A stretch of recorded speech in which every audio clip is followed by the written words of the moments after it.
L'estudi dei noms d'Endre donne des précisions essentielles sur un pays. L'estudia, à travers l'œuvre d'un écrivain, est une presfa nouvelle. L'œuvre de Jean Giono est perfecte, permettant une réflexion sur la toponymie viste d'un biais littéraire. L'espace di Giono est une réalité vertadière. La nomination de l'espace est quelqu'un qui fait étudier. Et c'è aussi, per les étudiants complètement, 11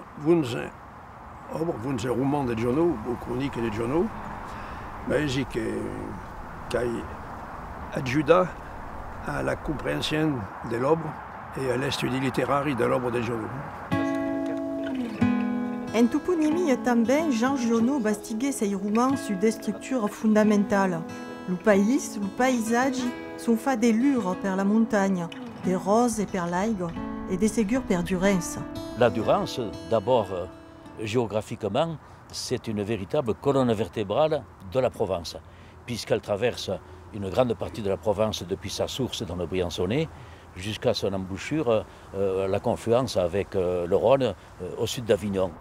C'est aussi la colonne vertébrale de l'œuvre de Giono. L'œuvre de Giono, elle est truffée de références à la Durance.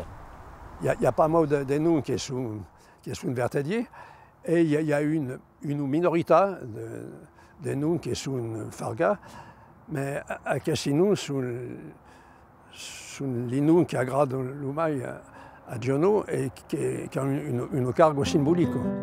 Giono utilise les noms d'Endre comme d'éléments au service d'un raconte.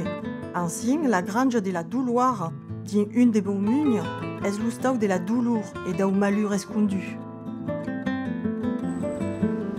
Comme parla de Giono sans parla de Manosque, sa ville, son joinetin, à cause de la nature, de la découverte de la liberté, dit les ouriviers d'un monde d'or. Giono a fait pas mal de descriptions des paysages à partir d'André Koumaki. Et le monde d'or est un nom que Giono cita mai d'inco et qui interprétava comme le monde d'auro, le monde du vent.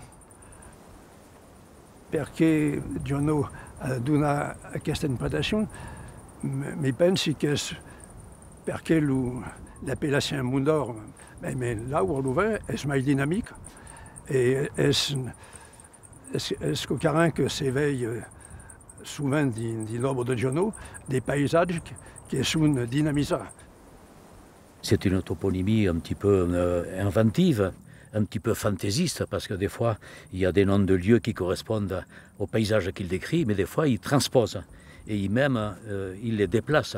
Giono a beaucoup travaillé, a beaucoup rêvé sur sa Provence en faisant de grandes randonnées sur des cartes.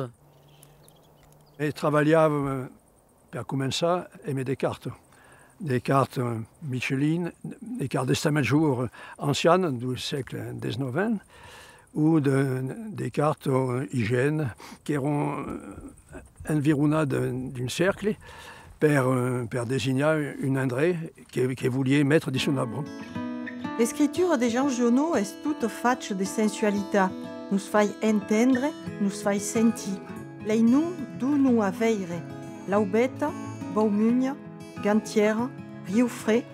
La sonorité des noms est toujours calculée. La géographie de Giono est faite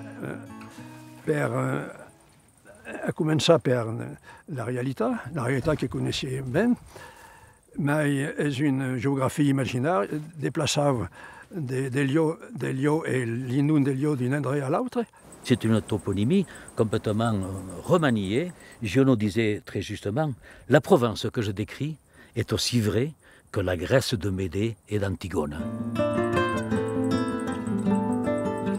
Giono, très souvent, se réfugie dans cette colline du Mont d'Or pour y lire les classiques grecs et latins qu'il commandait. Il venait se réfugier ici et il adorait venir lire Virgile, Sophocle,